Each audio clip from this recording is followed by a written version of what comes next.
Hi, good evening. Ito po si Sister Irene. Irene. Balik po tayo uli sa panibagong topic kundi tungkol sa Daniel. Ituloy po natin yung 42 months na sinasabi nila na 1,000 something na 1,260 days.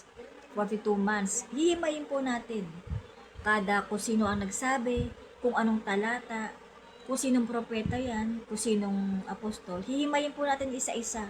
Malalaman natin na lahat sila sinabi nila na gano'n. Hindi po hinuhulaan niya na 7 years daw ang tribulation period. Hindi po. Hindi po tayo mapulot sa kung kaninong pastor lang, kundi Bible verse po mismo. Talata po tayo. Word for word. Yan po. Iba't ibang Bible ang sinasaliksik para po nako-contemplate natin na kumbaga sa tahi na pag natin, dikit-dikit natin yan natatahi natin kahit saan pagaling yan na talata or propeta or disciple or mga alagad ng Panginoon. So ito pong prophecy na to, hahanguin natin yung end time prophecy. Pagpapatuloy po natin yung last week. So, yan, maganda po, umpisahan po natin kagad nawa. Ang makikinig ito ay pangunahan ng Panginoon Kristo sa ating mga puso, sa inyong mga puso. Nawa maunawaan yung mga sister and brother. Kasi po, napakaganda pong topic na to, mangyayari pa lang po ito sa end times. Sa mga pwedeng mangyari ito sa anak natin, kaapupuhan natin, sila yung maaabutan ng propesiyang ito. Kaya itong mga topic na to, itong live na to, nilalagay ko po, bakit may angry? Ba't may angry po? May galit po ba sa akin? May problema po ba tayo dyan? May angry po, sino po yan? Pwede po kayo magtanong sa akin during live ha. Yan, pwede po kayo magtanong sa akin during live mga sister and brother. May ilaw na po ako ngayon. Kanina kasi walang ilaw. Against the light na naman ako kaya ang dilim. Yan. So, dako po tayo sa prophecy. May mga talata po, corresponding Bible verses, kaya po totoo. So, umpisa na natin sa Daniel, kung ano ba yung 42 months na yun, 1,260 days. Patunayan po natin. Hi, sister, brother Mark, dahil ako asado, uminom ako ng kape para madaldal ako today. Kasi, alam naman nila ng mga close friend ko dyan, ng iba talaga, na hindi ako madaldal sa personal. Sa online lang, dito lang po sa live. So, ito po. Yan, gaganyan ko yung salamin ko para mabasa ko. Nakabasa po ng Bible. Sabi dito, yan, teka, yung salap yung ilaw natin. Yan. Yan. Baka mahulog kasi. Yan. Daniel chapter 9. Sa English po, contemporary English version, tas sa Tagalogin po natin. Magtanong lang po kayo sa comment section, pwede po. Sabi dito, ni Daniel, 70 weeks to nung rebuilding of the third temple po tayo, yan po ang topic natin. Tuloy natin sa ibang propesya, sa end time prophecy. Sabi po dito, ni Daniel, Propeta Daniel, I was still confessing. Yan, basahin po natin. I was still confessing my sins and those of all Israel to the Lord my God, sabi daw po. And I was praying for the good of His holy mountain. When Angel Gabriel suddenly came flying in at the time of evening sacrifice. Lumipad daw si Angel Gabriel noong time ng evening sacrifice at tumungo kay Propeta Daniel. This was the same Gabriel I had seen in my vision, and he explained. Daniel, sabi ni ni Angel Gabriel. Yan. Daniel, I am here to help you understand the vision.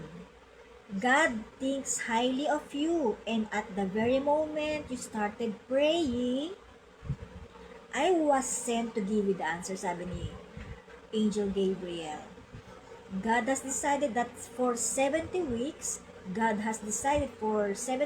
your people and your holy city, which is Israel, must suffer as the price of their sins. Then evil will disappear, and justice will rule forever. Tatandaanin po natin para maunawaan. The visions and words of the prophets will come true. The visions and words of the prophets will come true. And a most holy place will be dedicated. Yung templo. Yung mga, yung mga offerings. Sabi po dito, you need to realize that from, yan, taasan natin, you need to realize that from the command to rebuild Jerusalem until the coming of the chosen leader, explain ko mamaya, of the chosen leader, it will be 7 weeks and another 62 weeks.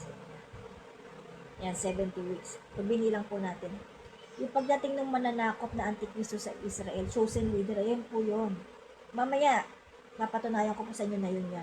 At the end of the 62 weeks, the chosen leader will be killed and left with nothing. Sorry, yung chosen leader na to, mamaya pa pala yung Antikristo, mamaya pa pala yung Russia. At yung chosen leader na to, yung pinuno nila, yung prime minister, sorry for that yung prime minister, he will be killed and left with nothing. Yan.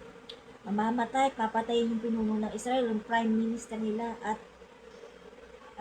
bakit papatayin? Sasamsam po sila sa Israel. Sasamsam.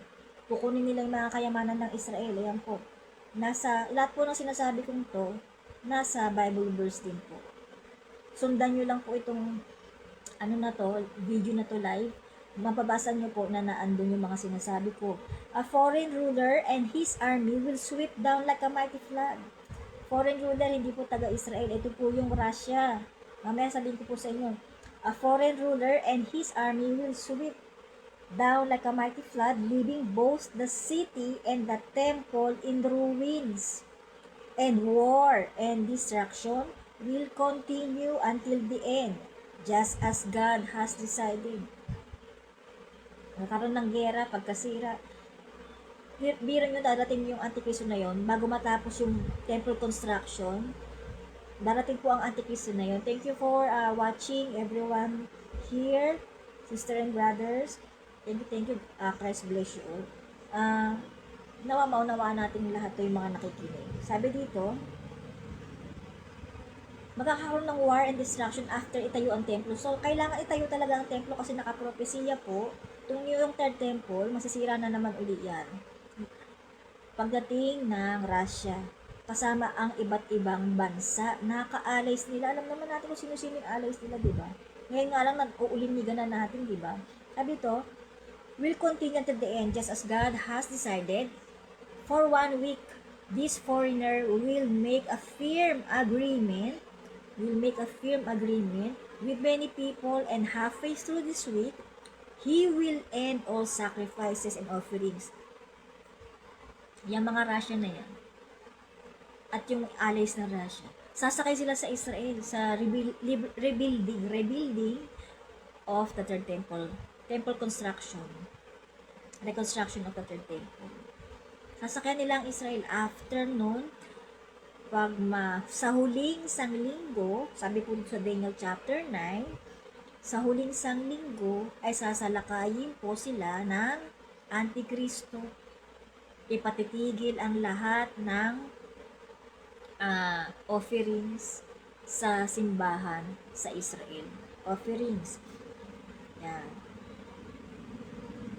So, chapter 9 to ng Daniel, verse 20 to 27. Sabi dito, he will end all sacrifices and offerings.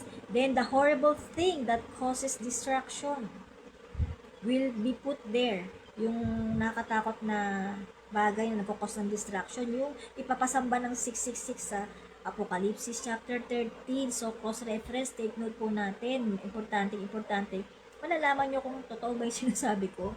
Kung akma doon dahil pareho silang nagsalita, nagsabi. Kaya pinapalista ko po sa inyo yung cross-reference. Sabi dito, the horrible thing that causes destruction will be put there, and it will stay there until the time God has decided to destroy the one who destroyed. Yung sasakop sa Israel, yan po, baka mahulog. magpapasamba sa Apocalypse 13, yung Antichrist, magpapasamba sila sa mga hindi, sa mga sumasamba sa Panginoon sa Kristo, papasamba nila, pipilit nilang ipasamba, magkakaroon pa ng tugatan ng ulo sa panahon na yan. Pero nga, after rapture, may maiiwan dito sa mundo, yung mga hindi nagbalik loob, hindi nagsipagsisi, sabi sa Apocalypse chapter 16 at chapter 9, chapter 8 to 9, yung last verses ng chapter 8 ng Apocalypse at saka yung mga unang verses ng chapter 9, gaya nung isang linggo na sinabi ko, na akma na pareho nilang sinabi na yun nga po, na talagang pareho sila ng akma na sinabi. Basahin po natin sa, diba, sabi po dito, horrible thing that causes destruction. So, dako po tayo sa Apokalipsis. Lumang tipan to, dako tayo sa bagong tipan. Apokalipsis chapter, baka mawala ako Teka, yan. Chapter 13, yan. Hindi mo na naigang devil. Sabi dito, at siya'y tumayo sa buhangin na ng dagat at nakita kong isang hayop na umahon sa dagat na may 10 sungay at 7 ulo. Bansa po ito. 10 sungay at 7 ulo at sa kanilang mga sungay ay may 10 diadema. At sa kanilang mga sungay ay may 10 diadema. Sabi po dito. At kaniyang mga ulo ay may pangalan na kapusungan sa Diyos. Abomination, at ang hayop na aking nakita ay katulad ng isang leopard. At ang kanyang mga paa ay gaya ng oso, at ang kanyang bibig ay gaya ng bibig ng leon. At ibinigay sa kanya ng dragon ang kanyang kapangyarihan sa propetang ito. Binigay ni Satanas ang kapangyarihan niya sa propetang ito na darating sa huling panahon. At ang kanyang luklukan at dakilang kapamahalaan. Pati yung pag-aari niya, bibigyan niya talaga sa propetang ito. Talagang gusto-gusto naman ng propetang ito dahil nga, bigyan siya ng katayuan, kayamanan, yung ganun. Sabi dito, at ang hayop na aking nakita ay katulad ng isang leopardo, at ang kanyang mga paa ay gaya ng oso. So, tapos na tayo dito, at nakita ko ang isang kanyang mga ulo na waring sinugatan na ikamamatay, at ang kanyang sugat na ikamamatay ay gumaling, at ang buong lupay nang nilala sa hayop. Ito po yung, makikita po nito yung mga naiwan sa rapture dito sa lupa. At sila'y nangagsisamba sa dragon. Ayan yung mga nagsisamba. Sapagkat ibinigay niya ang kanyang kapamahalaan sa hayop, at nangagsisamba sa hayop, na sasabi, sino ang kagaya ng hayop, at sinong makababa ka sa kanya. Magtatagumpay talaga yung Antikristo na yun sa panahon na yun, bago dumating ang Panginoong Jesucristo, kasi yung mga sasamba doon, yung mga hindi sumasamba kay Kristo Jesus. Sabi dito, Apocalypse chapter 13 verse 5, take note po, 42 months, akma dun sa Daniel chapter 9. Daniel chapter 12 na 1,260 days. Babalik tayo sa Daniel chapter 12. Paalala nyo mamaya. Ang tanong kayo dyan. So, comment section, sabi ito, at binigyan siya ng isang bibig na nangagsasalita ng malalaking bagay at mga kapusungan, at binigyan siya ng kapamahalaan upang magpatuloy ng 42 buwan. 1,260 days po maghahari ang Antichrist. 1,260 days. Diba? Kasi yan yung panahon na may mga maiiwan nga dito sa lupa na sumasamba sa kanila. Ayan, maliwanag na ba? Kasi, yung nakaraan parang against the light talaga ako. Kasi ano po yun yung tanghali. Sabi dito, 42 buwan. Apocalypse chapter 13 verse 5. Maghahari ang Antichrist, at binuka niya ang kanyang bibig sa mga kapusungan laban sa Diyos upang pusungin ang kaniyang pangalan. Pupusungin ang pangalan ng Diyos, abomination, nitong Antikristo na to. At ang kanyang tabernakulo, yung templo, sa other term, gayon din naman ang mga nananahan sa langit. At ipinagkaloob sa kanya na makipagbaka sa mga banal. Makipagbaka daw po sa mga banal yung Antikristo. Pababa yung mga nasa langit, mga angels, mga prophets, mabubuhay po uli. Yan. Intindihin natin, intindihin niyo po maigi ha, kada word. Kasi hindi po by sentence ang pag-intindi sa Bible, by word, by word. Sabi dito, ayan, at ipinagkaloob sa kanya na makipagbaka sa mga banal at pagtagumpayan sila at binigyan siya ng kapamahalaan, si Antichrist, binigyan siya ng kapamahalaan sa bawat angkan at bayan sa mundo at bawat wika, bawat languages, bawat bayan, bawat bansa. Madadaig nitong Antikristo na to bago dumating ang Panginoong Kristo. At ang lahat ng nangananahan sa lupa ay magsisisamba sa Kanya. Yung mga naiwan sa lupa, hindi po buong mundo ha. Yung mga naiwan lang na Antichrist sa lupa na sumamba sa 666 sa papasamba nilang hayop na mukhang palaka, sabi sa Apocalypse chapter 13 na hiningahan ng propetang ito. Magkakaroon ng buhay yun. Yung picture, hihingahan. Magiging parang palaka na hihingahan ng galing, yung masamang espiritu niya galing kay Satanas in short, yan. Parang di na natin palalimin. Sabi dito,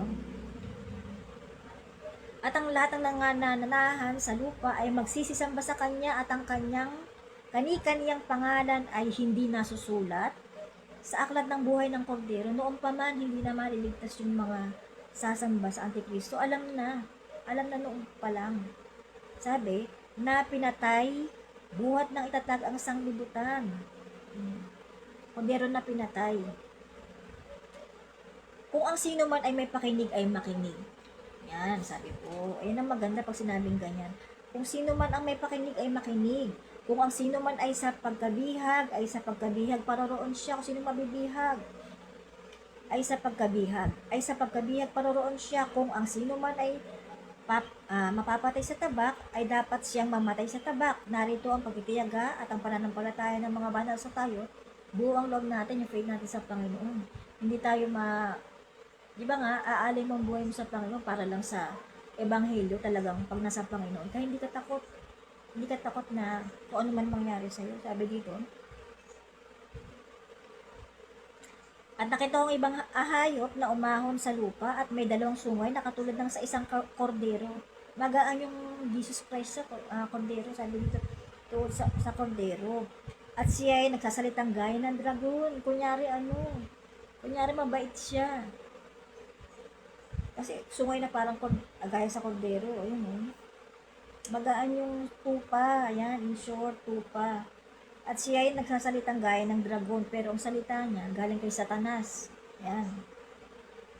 At kaniyang isinasagawa ang buong kapamahalaan ng unang hayop sa kanyang paningin at pinasasamba niya ang lupa at ang mananahan dito sa unang hayop.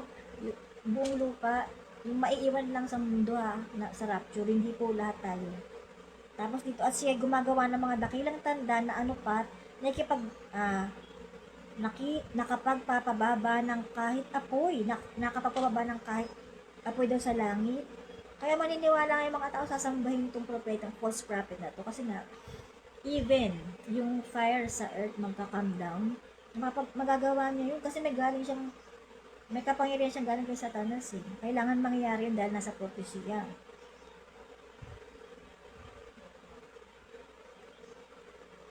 At kanyang isinasagawa ang buong kapamahalaan ng unang hayop, sabi dito. At siya gumagawa ng mga dakilang tanda na anupat nakapagpababa ng kahit apoy mula sa langit hanggang sa lupa sa paningin ng mga tao.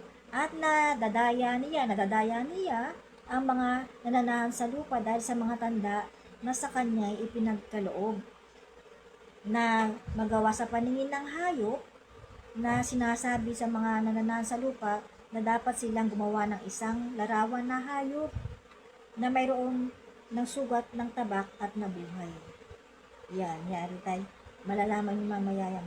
At ako'y pinagkaloobang makapagbigay ng hininga sa larawan ng hayop. At siya ay pinagkaloobang makapagbigay ng hininga sa larawan ng hayop. Ano ba nabasa ko? May ako dun.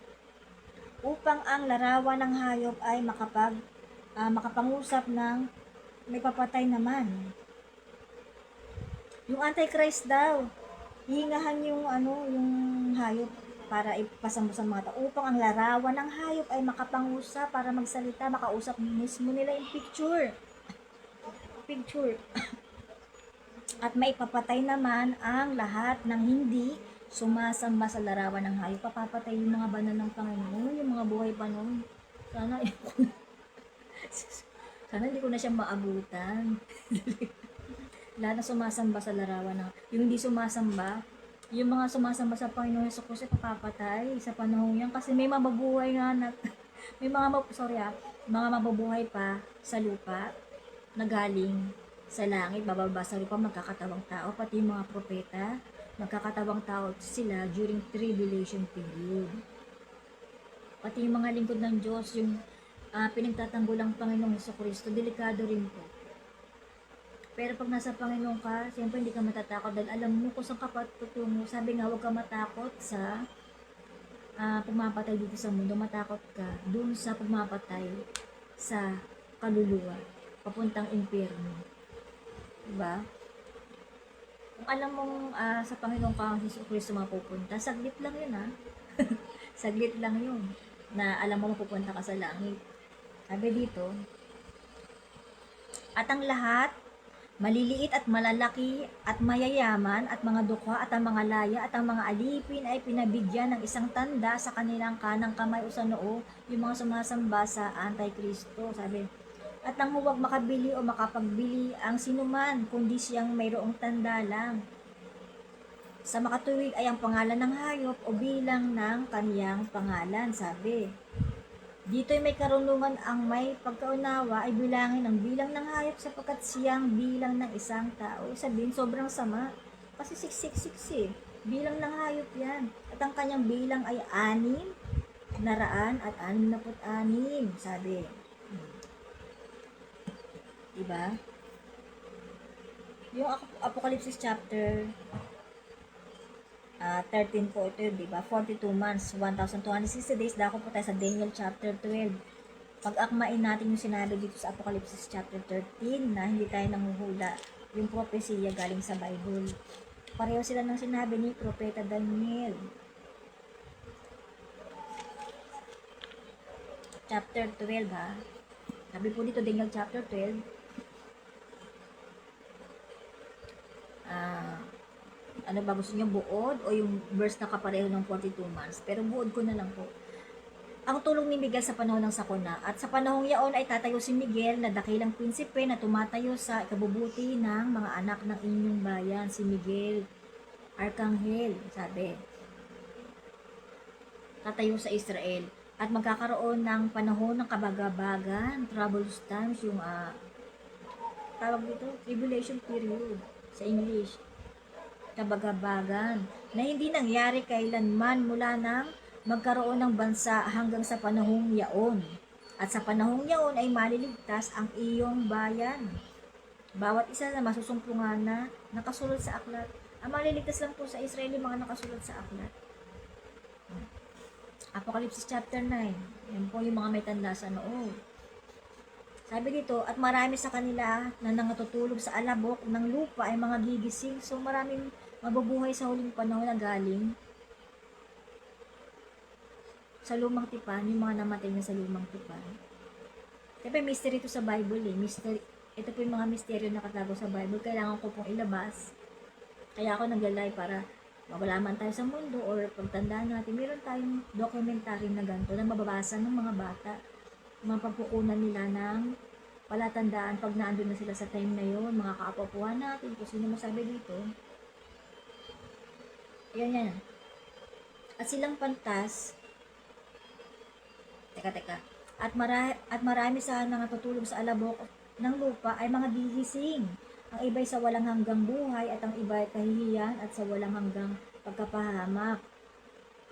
At silang pantas ay sisilang na parang ningning ng langit. At silang mga babalik ng marami sa katuwiran ay parang mga bituin magpakailan na magbabalik sa katuwiran, ang babalik loob. Yan. Talagang madami magbabalik loob, hindi mabilang sa Daniel, sa Apocalypse chapter na hindi mabilang. Sabi dito, Ngunit ikaw, o Daniel, isara mo ang mga salita at tatakan mo ang aklat hanggang sa panahon ng kawakasan. Marami ang tatakbo ng paroon pa rito at ang kaalaman ay lalago.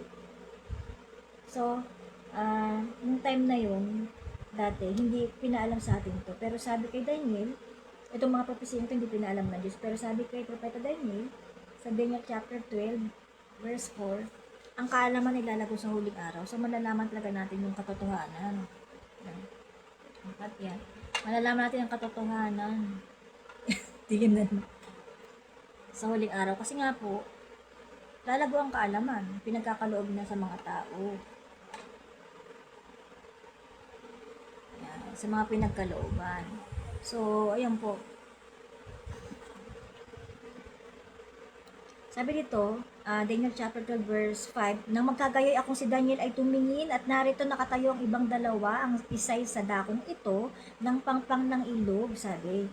At ang isay sa kabilang pangpang ng ilog sa dakong yaon, sabi. At ang isay nagsalita sa lalaking nabibihisan ng kayong lino. Teka.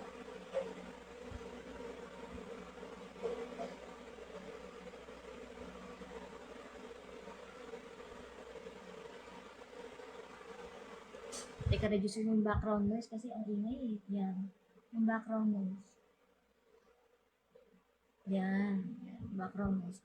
Sabi po dito,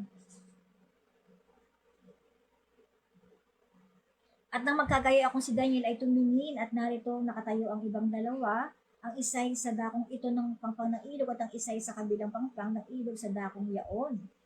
At ang isay nagsalita sa lalaking nabibihisa ng kayong lino na nasa ibabaw ng tubig ng ilog, nakaangat sa tubig. Hanggang kailan mangyayari ang wakas ng mga kababalaghang ito? Nagtanong. At aking napakinggan ang lalaking nakapanamit ng kayong lino, nag-uusap yung dalawang anghel na nasa ibabaw ng tubig ng ilog, sabi, ng kanyang itaas ang kanyang kanan at kanyang kaliwang kamay sa langit, right and left, at sumumpa sa pamamagitan ng nabubuhay magpakailanman na magiging sa isang panahon, mga panahon, at kalahati ng isang panahon. At pagkakanilang natapos na mapagputol-putol ang kapangyarihan ng banal na bayan, ang lahat ng bagay na ito ay matatapos. Ayun o. It shall be for a times and a half, 3.5 years. It shall be for a times and a half. Sa English po, sa Contemporary English Version, binasa po natin yun, King James Version, tsaka ang Biblia. Ito po, sa Daniel chapter 12, ng Contemporary English Version. Sabi po dito,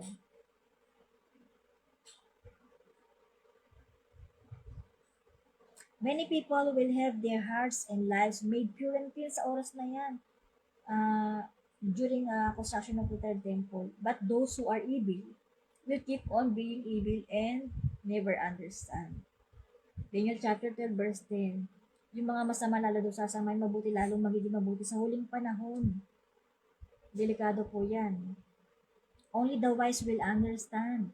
Yung mga lingkod ng Panginoon makakaunawa. Hi, Sister Joy Kiri, Pretty J, more grace man. Christ bless you, Sister Joy Okiri, Pretty J. Please follow her. She's kind person. Please follow her. Joy Okiri, Pretty J is watching. More grace to you and your families, Sis Joy Okiri. Sabi dito, many people will have their hearts and lives made pure and clean, but those who are evil will keep on being evil and never understand. Only the wise will understand. There will be 1,290 days from the time that the daily sacrifices are stopped. Ipapahinto ang pagsamba ng tawag dito na all the temple offerings will be stopped by the Antichrist. According to Daniel chapter 9. Sabi dito, there will be 1,290 days from the time that the daily sacrifices are stopped, the offerings, until someone set up the horrible thing. Hanggang sa may ipasamba sila na yung 666 ng palakangan, parang palakang hiningahan ng masamang espiritu. Yung 666, until someone says of the horrible thing that causes destruction, God will bless everyone who patiently waits until 1,335 days have gone by. Kasi ang bilang po hanggang sa dumating ang Panginoong Hesukristo, it will be 1,335 days. Sabi po sa Zechariah chapter 14 verse 9, sa araw na yun, ang Panginoon ay magiging isa. There will be one God, according to Zechariah chapter 14 verse 9. There will be one God on that day. Jesus Christ will come on that day. Not any other God, but only Jesus Christ. There will be no other God. We have to trace the root of the doctrine and even the first commandment. We have to balance out kung sino at kung sino ang tunay na Diyos. So then you'll be faithful until the end. You will rest, and at the end of time, you will rise from death to receive your reward.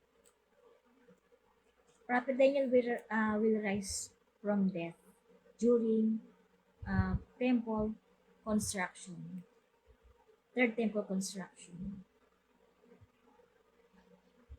So there will be 1,290 days and 1,335 days bago dumating ang Panginoong Jesucristo. Yan po yung tamang bilang. Hindi, nilalabas po kasi nila 42 months. Sa Daniel chapter 11, 42 months, basahin po natin. Apocalypse chapter 11. Ito na yung 42 months. Connecta dun sa Apocalypse chapter 13, 42 months.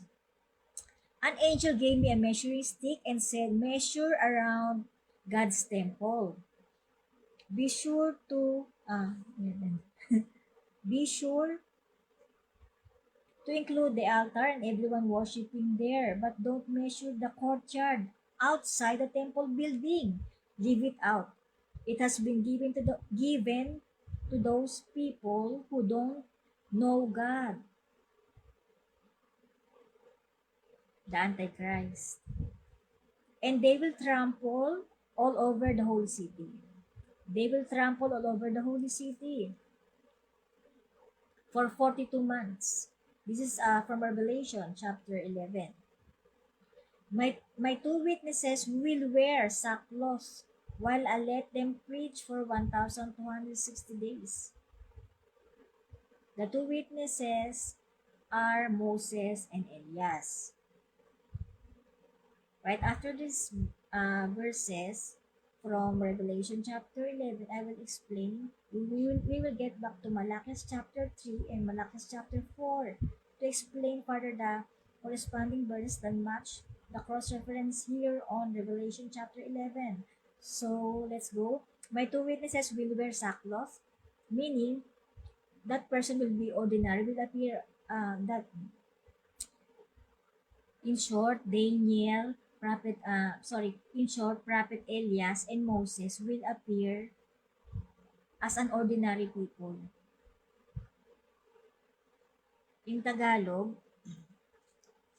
yung dalawang witness na yon ay nakasuot lang ng sackcloth, ordinaryong tao, hindi mukhang propeta. While I let them preach for 1,260 days, sabi ng Panginoon. Mangangaral si Elias at Moses sa 1,260 days during temple construction. 1,260 days. Akma sa Apocalypse chapter 13.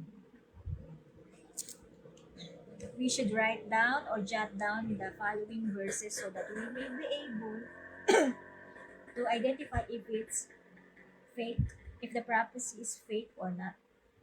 So, let's continue. These two witnesses are the two olive trees and the two lampstands that stand in the presence of the Lord who rules the earth. An enemy who tries to harm them will be destroyed by the fire that comes out of Moses and Elias.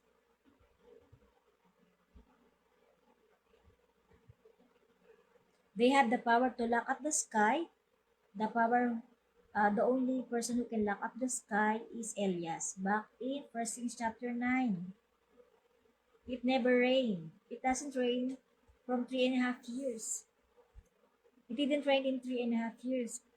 It says that an enemy who tries to harm them will be destroyed by the fire that comes of their mouths.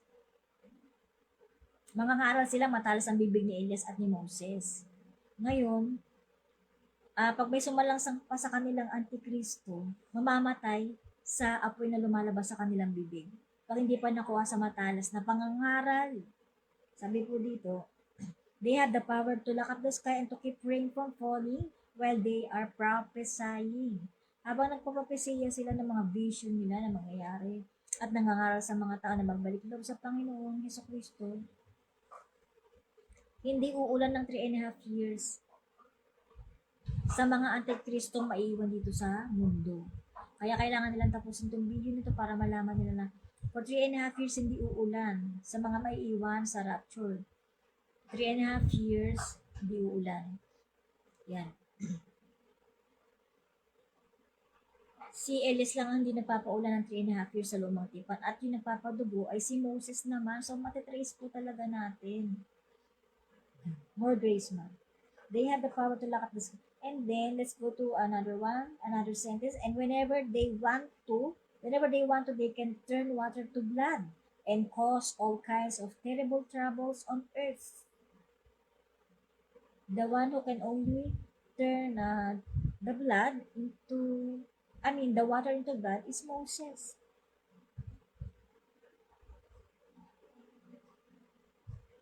After the two witnesses have finished preaching God's message, the beast that lives in the deep pit will come up and fight against Moses and Elias. It will win the battle and kill them because it has been prophesied that Elias and Moses will be killed in that time, during that time.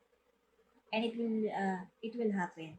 Their bodies will be left lying in the streets of the same great city where their Lord was nailed to a cross, which is Golgotha. And that city is spiritually like the city of Sodom or the country of Egypt.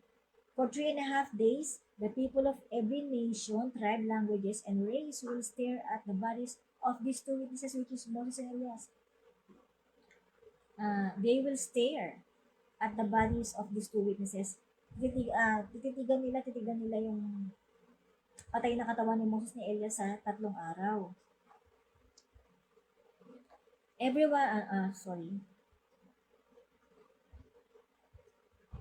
Yes, they will stare at the bodies of these two witnesses and refuse to let them buried. Hindi ililibing, kailangan hindi ilibing si Moses at si Elias. Everyone on earth will celebrate and be happy.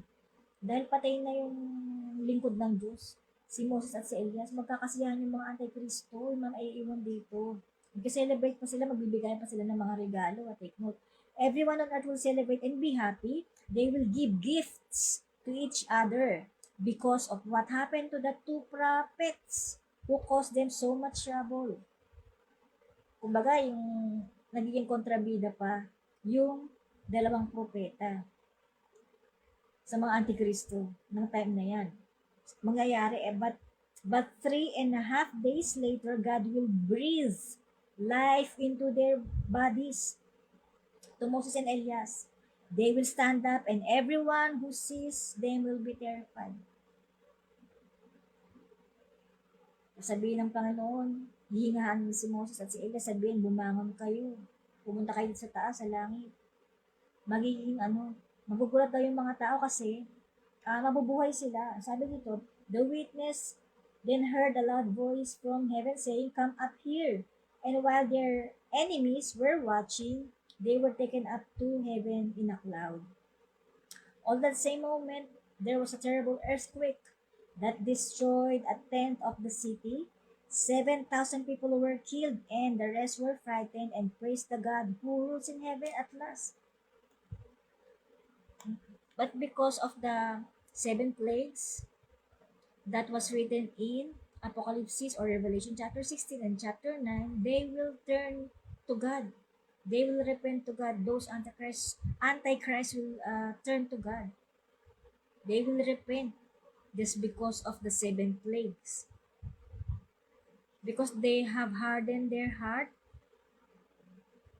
just because they are worshiping the Antichrist, I mean the 666 in that time. Magkakaroon ng pagsamba sa 666 sa oras na yan. Sa Apocalypse chapter 13 or Revelation chapter 13. Thank you for watching. Joy, Sister Joy. Okay. So, tuloy po natin. Let's continue. Akma po the passages from Daniel, from Apocalypse matches here in Revelation chapter 11 and chapter 13. And to other verses and to other, okay. Let's read again about the 42 months. Akma na naman po. Sabi dito, sa Revelation chapter 12 or Apocalypse Pahayag chapter 12, the woman gave birth to a son who would rule all nations with an iron rod. The woman here stands as Israel, and that son stands for Jesus, who would rule all nations with an iron rod. The boy was snatched away. He was taken to God and placed on his throne. This is some symbolical. The woman ran into the desert to a place that God has prepared for her. There she would be taken care for 1,260 days. Israel will be taken care for 1,260 days. And after 1,260 days, which is 42 months, mamamatay na si Moses at Elias. Matitira na lang yan yung mga sasamba sa 666. Yung mga nagpayaman na sumamba sa 666, diba? Akma-akma po. So, wala pong peke dito sa ating mga pag-aaral. Talagang lahat tinuturo natin. May mga talata po ang Bible verse natin. Hindi tayo nanguhula. Ayoko magkasalit loob. Kaya talagang binibigay ko yung mga Bible verses sa inyo. So, yung darating po sa sa Israel, sa Apocalypse chapter 20, sasabihin ko na rin po ulit sa inyo na isa sa Antichrist ang Russia. So, take note po natin, sulat po natin yung mga talata para malaman natin kung talagang tama. Tama ba si Sister Irene? Muhula ba siya? Spiritista ba siya? Hindi po. Hindi ako spiritista. Lingkod lang po ng Diyos na uulat sa inyo, nagkukwento sa inyo ng mga storya sa Biblia. Yung mga mangyayari. Sabi dito, right on Apocalypse chapter 20 or Revelation chapter 20 in Contemporary English Version, it says, I saw an angel come down from heaven carrying the key to the deep pit, and a big chain. He chained the dragon for 1,000 years, which is Satan. It is the old snake, Satan, who is also known as the devil and Satan, right? It clearly says that who is also known as the devil and Satan, that old snake. Then the angel, the snake and the dragon stands for Satan. Then the angel threw the dragon into the pit, dragon. He locked and sealed it so that 1,000 years would go by before the dragon could fool the nation again. After 1,000 years, bababa uli sa lupa, lulukohin na naman ng mga tao, magiging masama na naman yung mga tao, laganap. Di ba sabi, ang pag-ibig ay lalamig, ang pagmamahalan, kaya ang daming hiwalay. Pero yung para sa isa't isa talaga at nagtiyaga, para sa isa't isa. At saka yung, yung pag inano ng Panginoon, pag meant to be, hindi mapaghiwalay ng tao, yun nakasulat naman, di ba? Hindi mapaghiwalay ng pagsubok o ng tao ang para sa isa't isa na itinalaga ng Panginoon. Hindi mapaghiwalay ng kahit anong pagsubok, kahit ano pa, hindi mapapaghiwalay ng mundo ang para sa isa't isa. Kita na ba? Yeah. Hindi rin kasi, ano lang po ito yung ilaw ng ano. Yan, sabi dito, yan, itaas ko na naman.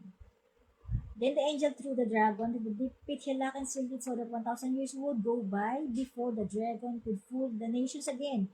But after that, it would have to be set free for a little while, palalayain. Sa huling panahon po ito, prophecy. I saw thrones, and sitting on those thrones were the ones who had been given the right to judge.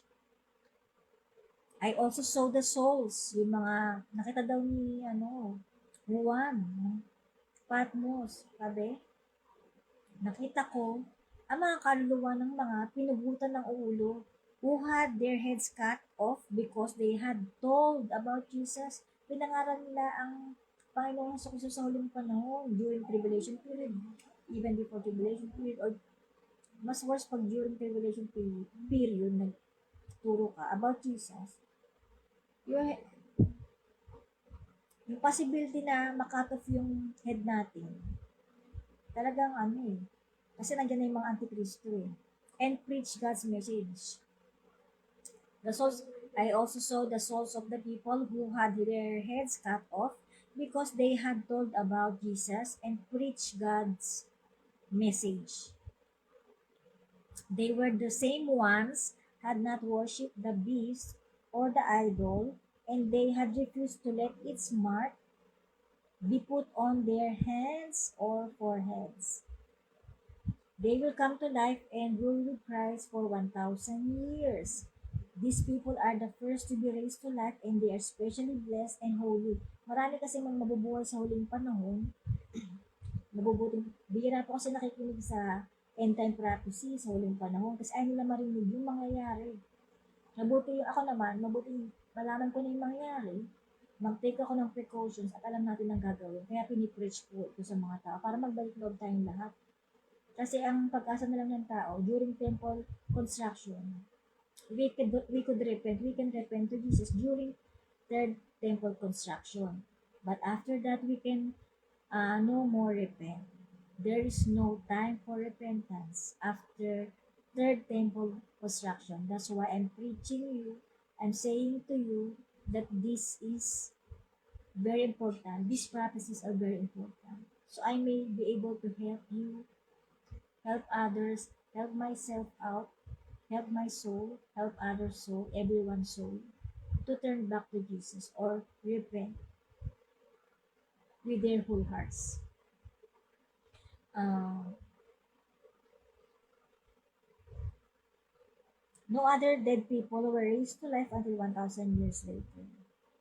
Then from Revelation chapter 20, verse 7 to 10, uh, uh, we can say that this is really Russia because it says Gog and Magog. At the end of the 1,000 years, Satan will be set free. He will fool the countries. He will fool the countries of Gog and Magog, which are at the far ends of the earth. The far ends of the earth, the only far ends of the earth, or the only countries located at the far ends of the earth is Russia, Gog and Magog. If we can be able to see the map or search the map, the farthest north or the farthest northern country, the only farthest northern country is Russia. They will have as many followers as there are grains of sand along the beach. He will fool the countries. Satan will be set free.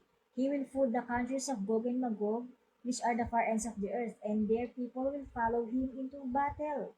Lahat ng alis ng Russia, kasama niya, they will have as many followers as there are grains of sand along the beach, and they will march all the way across the earth. Across the earth. They will surround the camp of God's people, which is Israel.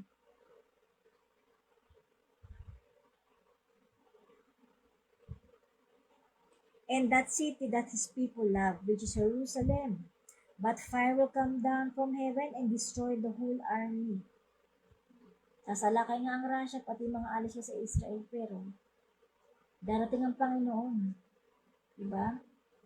Fire will come down from heaven and will destroy the whole army. Then the devil who fooled them The devil, which is Satan, who fooled them, will be thrown to the lake of fire and burning sulfur. He will be there with the beast and the false prophet, which is the 666, and they will be in pain day and night forever and ever. Yan yung mga nakinig po simula umpisa. Those who listen from the beginning until the end of the video, they can connect the stories. Kumbaga wala po tayo sa yung nakinig ng dulo, hindi po malalaman kung ano yung buong storya kasi nakinig lang po sa dulo or nakinig lang po sa umpisa or yung iba sa gitna lang, hindi talaga tinatapos yung mga propesiya or yung mga verses. Kasi tayo, maliligtas tayo kahit na basta nagsasalisik tayo sa Panginoon, hindi tayo hearers lang. Hindi rin tayo doers lang. Kailangan din lang po natin magsaliksik kasi may reward sa Panginoon po yung nagsasaliksik na pinipilit natin magkaroon ng oras para makinig sa mga Bible verse, mga o nagbabasa tayo ng mga Bible verse. Ganun po. Nagkakaroon ng kaligtasan ng ating mga kaluluwa. Kahit di tayo perfect. Nagkakaroon tayo ng kaligtasan basta nakikinig po tayo ng salita ng Diyos. Nagkakaroon po tayo ng kaligtasan lahat. Yan. Tayo ako diretso.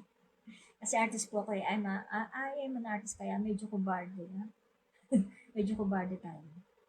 Yan. So, anong prophecy pa ba gusto nyo?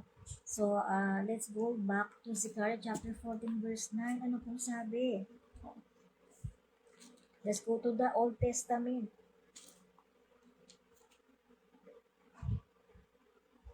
Sabi, mangaral ka, makinig man. May makinig man o walang makinig, mangaral ka. Sabi ng Panginoon. Zechariah chapter 14 verse 9. Kasi may sagutin ka sa Panginoon.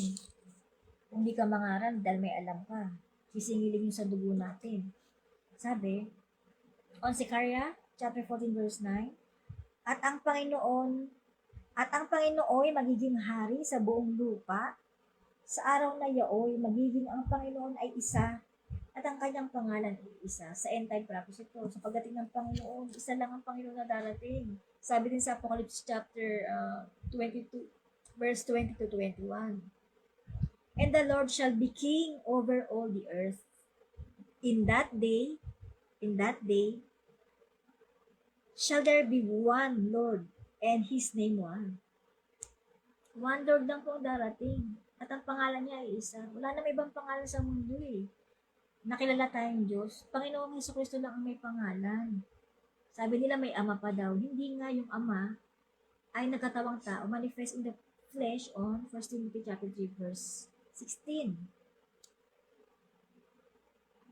When Jesus tried to say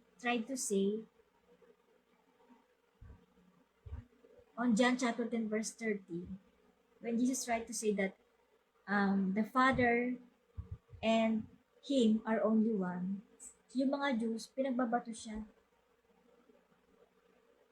The Israelites tried to stone Him to death. Nakapagtago siya ang Panginoon Kristo. Sinasabi niya ng totoo, sabi, ang Ama at ako ay isa. Pero hindi naniwala mga Hudyo, pinagbabato siya. Kaya itong, mula nun, yung mangaral po na ang Panginoon Kristo at ang Ama ay isa, pinagpapatay po nung tinago po yung Bible verse na yan. Kaya, until now, sa panahon natin, natakot na yan, nagkaroon na kasi ng pattern eh. Pinapatay na yung magturo ng si Kristo, yung amang spiritual body na God, na nagkatawang tao. Tinago na nila yung Bible verse na yan.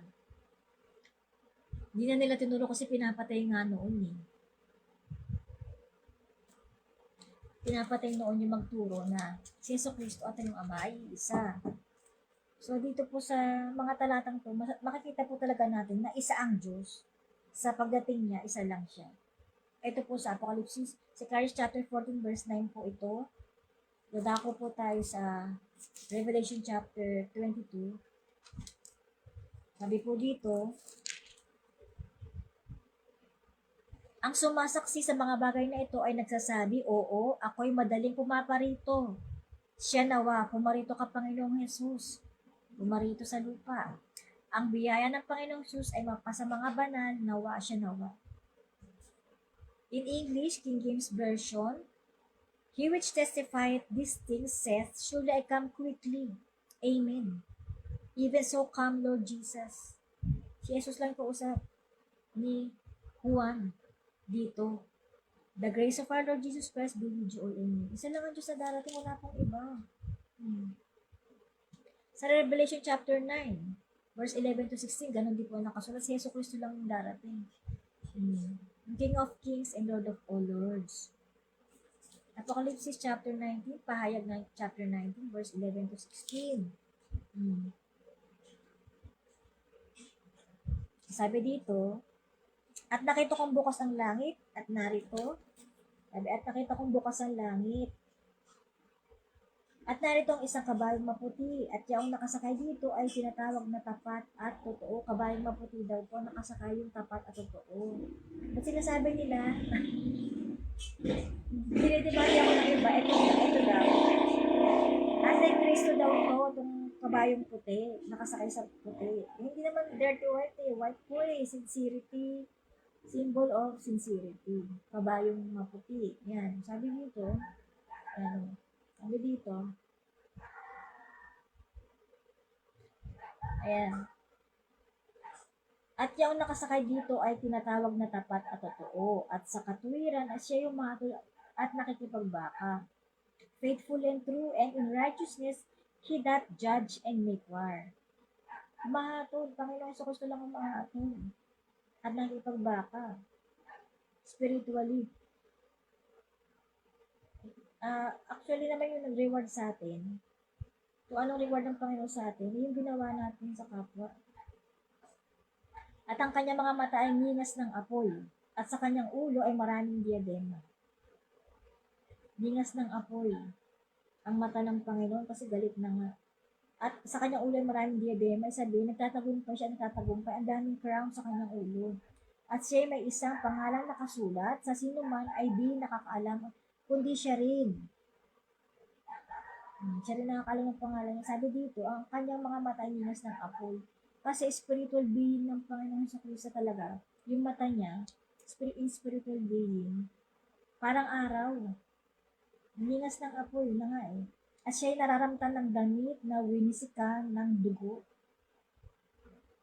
Yung damit symbolize, yung simbol ng damit ng Panginoon sa Kristo, yung sa cross, yung dugo, yung dugo niya sa cross dito. Sabi dito, winisikan ng dugo, at ang kanyang pangalan ay tinatawag na ang Berbo ng Diyos salita. Sa John chapter 1 verse 10 to 11, o John chapter 1 verse 1, nakalagay po doon. "At ang mga hukbong nasa langit ay sumusunod sa kanya na mga nakasakay sa mga kabayong puti, at nangararamtan ng mahalagang linong maputi at dalisay." Nakalinong damit yung mga nasa langit at yung mga mamamatay. Nakalino kayong lino. Linen. In English, nakasakay sila ng kabayong puti. Kaya ang propesya, pag kabayong puti, malinis siya. Hindi yan Antichrist, Panginoon sa Kristo. Yan yung mga lingkod ng Diyos. Nagtatagumpay sa huling araw. Yung nagtuturo sa Panginoon sa Kristo. Nagtatagumpay sila, ang daming nakikinig, ang daming ng nananampalataya. Sabi dito, "At ang mga hukbong nasa langit ay sumusunod sa kanya na mga nakasakay sa kabayong puti, nararamdaman ng kayong lino, at sa kanyang bibig ay lumalabas ang isang tabak na matalas. Upang sa pamamagitan nito, isugatan niya ang mga bansa." Ibig sabihin, matalas ang pananalita ng Panginoon sa huling araw. Pagdating niya, mangangaral sila Elias, di ba? Matatalas na ang bibig ni Elias at ni Moses. Mangangaral pa ang Panginoon. Napakabait ng Panginoon pagdating niya. Sugatan niya mga basa, matalas, lumalabas ng tabak na matalas. Word of God, matalas, double-edged sword ang salita ng Diyos. At kanyang, ayan ang totoong aral, at kanyang paghaharian ng tungkod na bakal, at niyuyurakan niya ang pisaan ng ubas ng kabangisan ng kagalitan ng Diyos na makapangyarihan sa lahat. At siya ay mayroong isang pangalan na kasulat sa kanyang damit at sa kanyang hita, Hari ng mga hari at Panginoon ng mga Panginoon. King of Kings and Lord of all Lords, which is Jesus Christ. Diba po? Pinag-aaksayahan ko ng oras talaga itong propesya kasi mangyayari po ito eh. Napaka-importante nung mangyayari pa lang sa nangyayari na. Importante din po yung nangyayari na kasi trace din po yun para sa future, sa mga talata. Trace po yan, luma at bagong tipan. So, napakaganda po talaga. Napakaganda ng mga Bible verses. Tignan nyo na mangangaral pa ang Panginoon.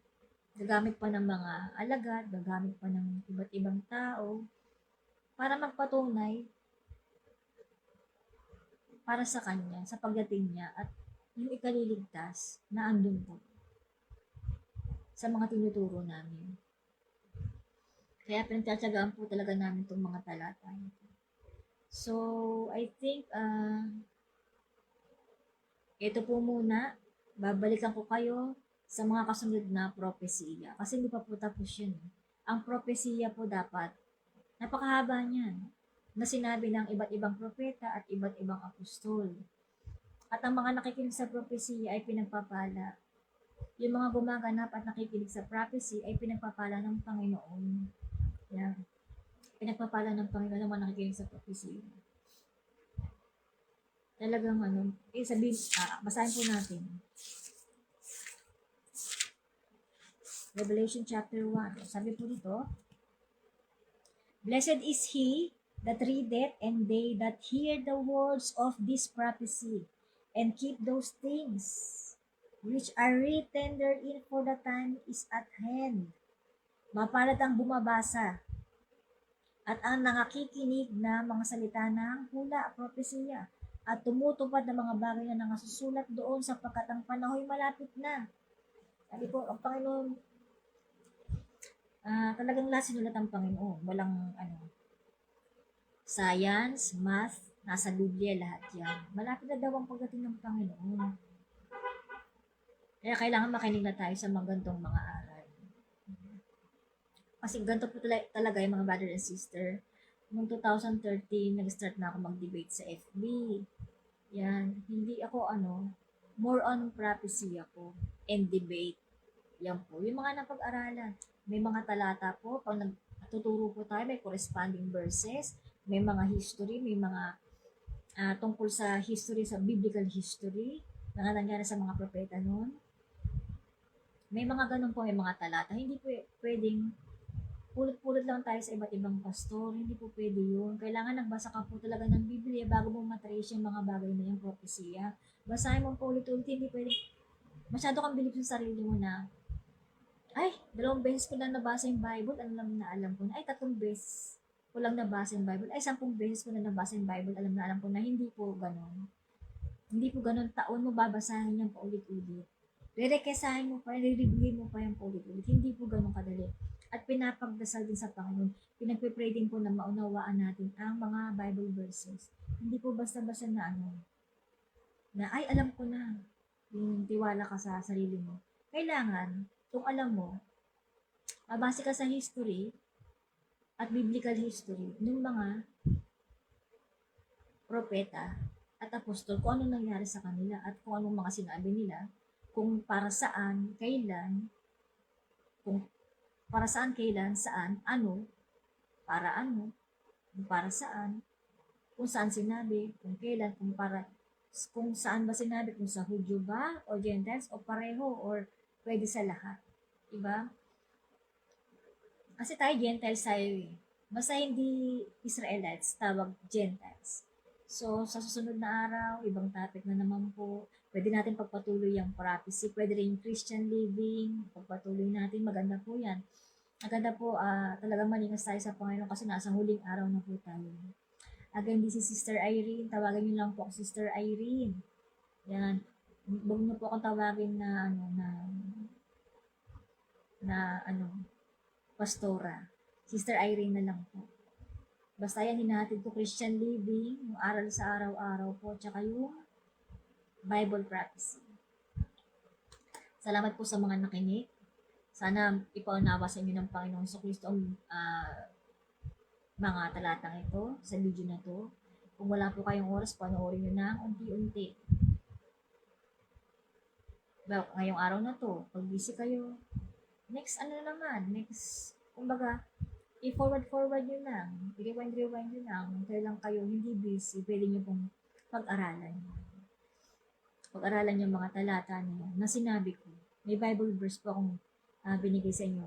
Dito po talaga sa online, madaldal ako, tsaka preaching, FB, sa chat, medyo madaldal ako pero sa personal, hindi ako ganun kadaldal.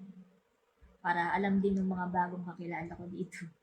So, ito na lang. This is Sister Irene. God bless you all. God bless everyone. Christ bless you sa mga nakinig. Pagpalain nawa kayo ng Panginoon Kristo.